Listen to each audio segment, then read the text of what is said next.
achumaan tokkoyi dawalu nama biyyarraa fidee Dubaay tirakkis qabdaalan geemii faan naqinaa jedhamaa jiran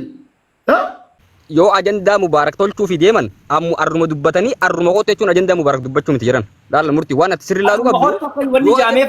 bar jarri arra dubbatanii tuma mubaarak bira ammu waan kana goone jechuun ajandaa isaa filta murtii kana jala sarara bitti ma jiran nama gowwomsira antanatanii isin jomma nama gowwomsina arra diifamaan ol seenuu xiyyaafu biraada yoo akkasitti kayaatu ta'e nagaan tura Salaamu alaikum. akkasitti yaani murtii kan jiran wani naa hubattu akkasitti yaani Gooticha Mubarak. Salaamu alaikum. Hai. Waalaikum salaam wa rahmatullahi wa barakatuh. Dabareen dubbadhaa shimuutii qabadhaa. Waan kana nama gugurda asirra jira yooma wannummaan kunuyyuu jiraate hidhaniiti waazaappiin achi jala walitti dhufanii achitti hobbaasanii hoo maaliif kunni kun ajandaa asirra ta'uu malee siinjee Mubarak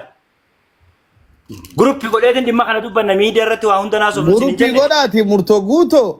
waan kana ani kuban qabu karabbiin guyyaa qiyaamana shaahidaa akkuma mana banaa kana argeeniin Aleksifaa fi Mubaarafaa garraan kirikiri jiranii akkanumatti ilillee ol darbe nool naqan nin dhaggeeffadhee yaadni addanaa bee jaalibsaattu Mubaarak irraa maarree qabaa maal kun normaal rakkoon qabu garuu akka amma gootichaan jee gootichaa hoggaa waan tokko dubbannu anis hubannoo mataa kiyyaatiin qaba atis kan kee tarii sitti fakkaate malee wanni sun akka ati yaaddisan ta'uu dhabuus danda'a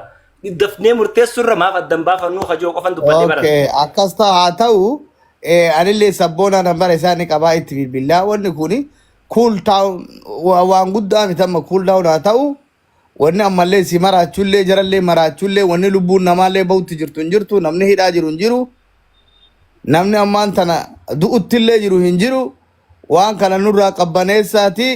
keessumaan fixaan jedhaan that is my idea kii akkasi waan isin jettan hin beekamu akkam jettan yaada bareedaadha biroo adda baafannaa umee qoy amma silaa akkuma dhufaniin daqiiqaa muraasatti fiiganii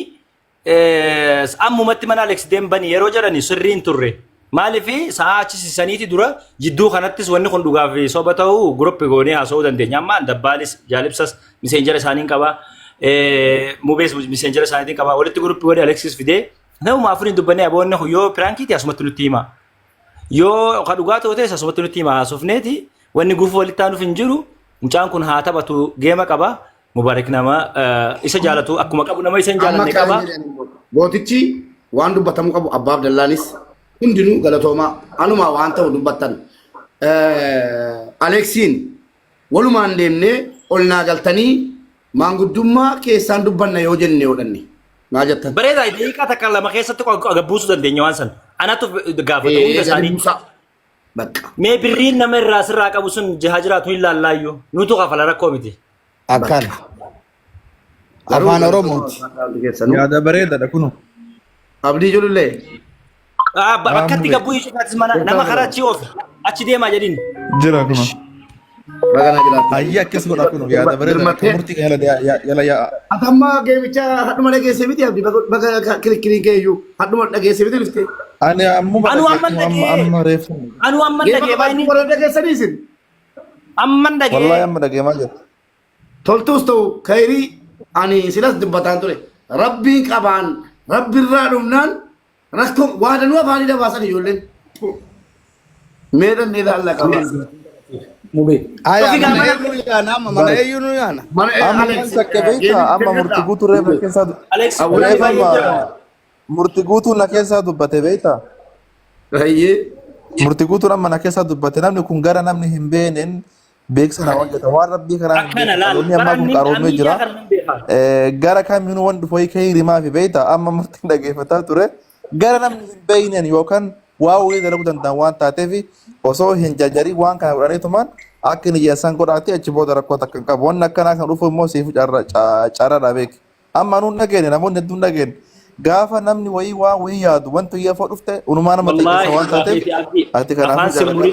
nama na jaalaturra namni ani bakka namni itti na faarsee fi namni na jaalatu jirutti nan gaanfadhaa namni na mormu waan nan godhu deemu irratti gaafa namni na morme milkaayeetiin jira nan beeka. ulfaadhaa galatooma idoo ko maal jette gaaffinan sii qabu keessaan utuu ajandaa kana baasanii dubbatanii namni keessaan si qunnamee jira kanaan dura. Injiru qoy ajandichumti yaadatti kenniname ajandichumti ajandaa bar an dabbaleeronni keessa amma achi ta'anii seegaadhu hafeen. Qoy anas makiina ummata nama 700 cufee akkas gadi tuqee too bakka barnootarran jedhee cufeen irraa daataa cufee walitti yeroo daataa banadhu isin tiktookiraan messengeraan inseen waa uumamuu shakki. Achumaan nan tokkoyi dawalu nama biyyarraa fiddee Dubaayitti rakkisin qabdaa jedhan geemii faan naqinaa jedhamaa jira jedhan labsi kanatti ba'e mana badhadhee dhiyyuu jammare fidaa nama rakkisee booddee dubbichi dabbaal keessa jira yeroo jedhamu dabbaalis moo jedhe laa jala muree maaliif dabbaal guyyaa tokko na tuqee hin beeku haga namni kanaa arrabsu jechuudha. Dabbaal keessa jira siniin jennaan jettan dabbaala dhufu edeen messengeraan hello dabbaal sin barbaada kottu jee jaalibsaa immoo xiqqoosii ajandaaf isa ta'u waan inni dhimma wayii bakka dhaqee maqaa kutaa wayii waame Harargee jedhe mubaarak Harargeen jaallatu yeroo inni jedhu ittan rifadhe ittan qaanfadhe nan aare itti dhaga'ame akkamitti hin jedheen asuma irratti akkamitti akkas naan jetta jedheen isuma dhugumaa aaree biloo godhe tiktokirra messenger irraa yutti dabaladha maalaan jedhe dhufee kaleessa geema kana ni mo'attaa naan jedhe kaleessa messenger irraan fadheen jira zimmin jedhe sagalee naa qabeen arrabsee kee yoo ati geema kana mo'atte ana Harargee mitii jedhe yoo namni na jaallatu dhufee naa kenne nan injifadha injifatamuunis injifachuunis waanuma jiru jedheen tinaa amma Alex Hiriyakooti mana baladhuun jedheen dhannee maanguddummaa kana gadi buufnee lafatti innis nama filatee ani filadhaa wannattiini meen jarjarina nama tokko arrabsinaati nam amma abdii jirullee namoonni jaallatan hedduun reef dhageenyi jedhaa jiru ilaala dhagahamuun isaas bareedaadha rabbi waa malee waan fiduu naa obsaati ajandaa tiktookii irraan beektanu namni yoo barbaade si lolee beeksisa sii godha yoo barbaade immoo si boo'ee beeksisa sii godha yoo barbaade ciisee beeksisa sii godha yoo barbaade beeksisni tiktookii irraa kuni namaan garuu piraankii kan argin beekuun walumaa galatti wanta ittiin na shakkaara deemneeti Aleksiin bira dhannee ilaallee as deebina nagaatti mana cufeen dhagaa kottaa ana siniin jedhe nan naqa kottaa. Ayi achi deemnaa nu yaasa.